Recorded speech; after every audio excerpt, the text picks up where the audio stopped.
State की working committee की और उसके बाद हम 6 दिसंबर तक अपने यहाँ जो हमारे 20 ज़िले हैं, इन 20 ज़िलों में अपनी डिस्ट्रिक्ट वर्किंग कमेटीज़ पूरी करेंगे और बाद में 87 कॉन्स्टिट्यूंसीज़ जो अब 83 रह गई हैं, तो 83 कॉन्स्टिट्यूंसीज़ की वर्किंग कमेटी ये हम 22 दिसंबर तक करेंगे। इन वर्किंग कमेटीज़ में हम पिछले 3 महीने का लेखा जोखा, पार्टी के कार्यकर्ताओं ने क्या किया, इसका हिसाब किताब लेते हैं और अगले 3 महीनों में हमको क्या करना है इसकी भी जानकारी हम अपने कार्यकर्ताओं को देते हैं। विशेष तौर पर हम इस समय जो अगले 3 महीनों का काम हमारा है, जो पार्टी ने नेशनल लेवल पर तय किया है, वो हमको बूथ लेवल तक जाना है। तो हम कॉन्स्टिट्यूंसी से बूथ तक कैसे जा सकते हैं, ऐसी सारी व्यवस्थाएं हम अपनी 20 के 20 वर्किंग कमेटीज़ में करेंगे।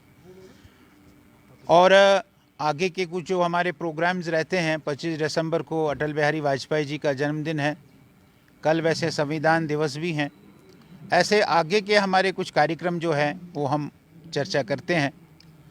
प्रधानमंत्री जी की मन की बात जो हर महीने के आखिरी रविवार को होती है, उसमें पार्टिसिपेशन बढ़े, अधिक से अधिक स्थानों पर प्रधानमंत्री की मन की बात सुनी जाए, ऐसा भी हम इन मीटिंग्स में करते हैं।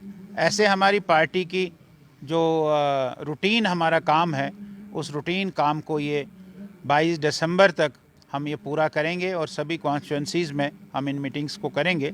और उसी प्रकार आज हमारे श्रीनगर डिस्ट्रिक्ट की ये मीटिंग हो रही है, कल अनंतनाग की हुई है। हमारे प्रदेश अध्यक्ष जी भी यहाँ, रविंद्र रैना जी भी कश्मीर में हैं, तो 27 तारीख को कुपवाड़ा की होगी। और ऐसे ही ये सारी मीटिंग्स 6 तारीख तक जम्मू श्रीनगर के 10 ज़िलों में भी पूरी हो जाएगी।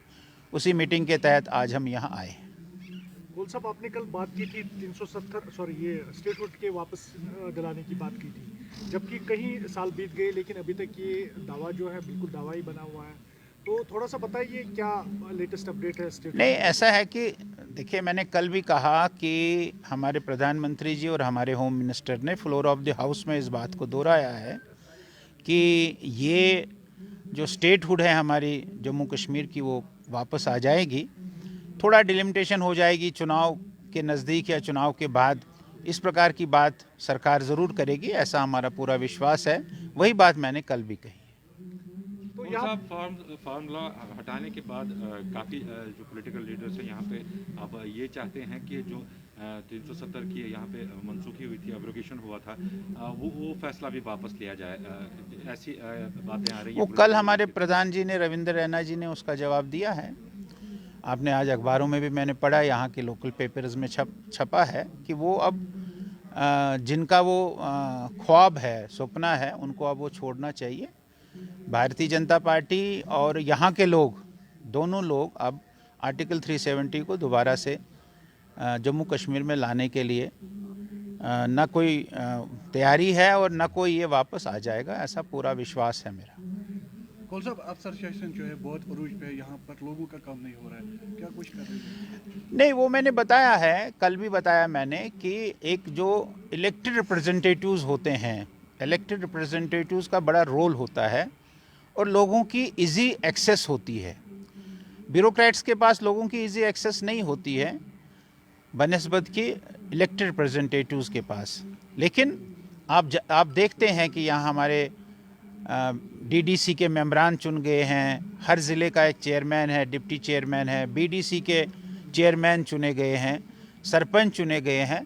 ये भी एक रिप्रेजेंटेटिव है जो लोग उनके पास जाकर अपने काम को करवाते हैं। और पिछले कुछ दिनों में आपने देखा होगा कि जो हमारे डिस्ट्रिक्ट डेवलपमेंट बोर्ड के चेयरमैन्स हैं, उनकी ताकत और बढ़ गई है। शुरू में शायद इस कारण से नहीं थी कि अभी शुरुआत थी, लेकिन अब डिस्ट्रिक्ट डेवलपमेंट बोर्ड के चेयरमैन्स काफ़ी एक्टिव हो गए हैं। सरकार के साथ वो सीधी बात भी करते हैं, लोगों के साथ भी सीधी बात करते हैं।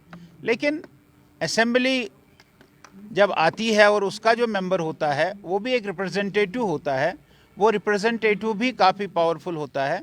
और इसलिए मुझे लगता है कि थोड़ा इंतज़ार करना है और इलेक्टेड रिप्रेजेंटेटिव आएगा तो लोगों की एक्सेस उसके साथ इजीली होती है, ब्यूरोक्रेट्स के साथ जैसे मैंने कहा कि कम होती है, इसलिए लोगों को थोड़ी तंगी ऐसा महसूस होता है। कौल साहब, आपने अभी कहा कि 370 जो है उसका जवाब कल हमारे जो स्टेट प्रेसिडेंट है या यूटी प्रेसिडेंट है वो दे चुके हैं, लेकिन मुझे बताइए, जबकि कहीं एक पॉलिटिशियंस या सीनियर पॉलिटिशियंस जो है वो ये बता रहे हैं कि क्या ये खुद मुनसिफ भी है और खुद कोर्ट भी है, अगरचे ये सुप्रीम कोर्ट में ये मसला है, तो आप कैसे ऐसे कंक्रीटेड स्टेटमेंट देते हैं कि नहीं ये वापस नहीं आएगा? नहीं, ठीक है आपका, मैं उससे आपका सहमत हूं कि भाई ये कोर्ट में है और कोर्ट का फैसला भारतीय जनता पार्टी उसको ओन करेगी। ऐसा नहीं है कि हम कोर्ट के खिलाफ हैं। कोर्ट जो फैसला देगी वो सबसे सर्वोपरि है। लेकिन भारतीय जनता पार्टी का मानना, जब से भारतीय जनता पार्टी वजूद में आई है और डॉक्टर श्यामा प्रसाद मुखर्जी का जो नेहरू जी के सरकार में उद्योग मंत्री थे, इंडस्ट्री मंत्री थे, उसका यहाँ बलिदान होना कश्मीर में, तब से हम लोग कह रहे हैं कि जिस कश्मीर को खून से सींचा वो कश्मीर हमारा है, और जो कश्मीर हमारा है वो सारे का सारा है। ये केरल का बीजेपी का आदमी भी नारा देता है और लद्दाख का भी बीजेपी का आदमी भी नारा देता है। भारतीय जनता पार्टी आज से नहीं, 1953 से 370 और 35A को हटाने के पक्ष में है और वो हट गया और हमेशा इस पक्ष में रहेगी। लेकिन जो भी कोर्ट का फैसला होगा वो कोर्ट का फैसला हमको सर्वमान्य होगा। कौल साहब, पिछले 3 साल से लगातार ये कोशिश की गई कि यहाँ पे कश्मीर में हालात जो है उनको मामूल पे लाया जाए और जो वायलेंस है उसको कम किया जाए, लेकिन हाल फिलहाल में जो वाक़या देखा गया, खासतौर हैदरपुरा में जो किलिंग्स देखी गई सिविलियंस की सिक्योरिटी फोर्सेस की तरफ से, तो उस पर एक बार फिर से वो सवालिया निशान खड़ा हो जाता है यहाँ पे हालात को लेकर। ऐसे में क्या कहना चाहेंगे आप?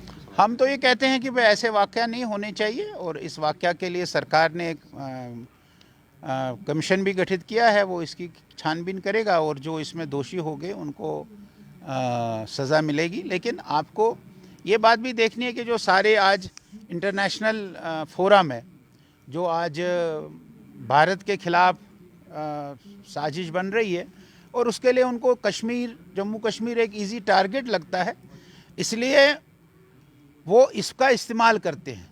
आप कितना भी उसको समाप्त करने की कोशिश करेंगे, वो इसको आगे बढ़ाने की कोशिश कर रहे हैं। लेकिन मुझे ऐसा लगता है कि हम लोग, हमारी सरकार, हमारी एडमिनिस्ट्रेशन, भारत सरकार इसमें कामयाब हो जाएगी और यहाँ के लोगों को पिछले जो 3 दशकों में, 30 सालों में जो यहाँ के लोगों को सहना पड़ा है उससे निजात मिलेगा।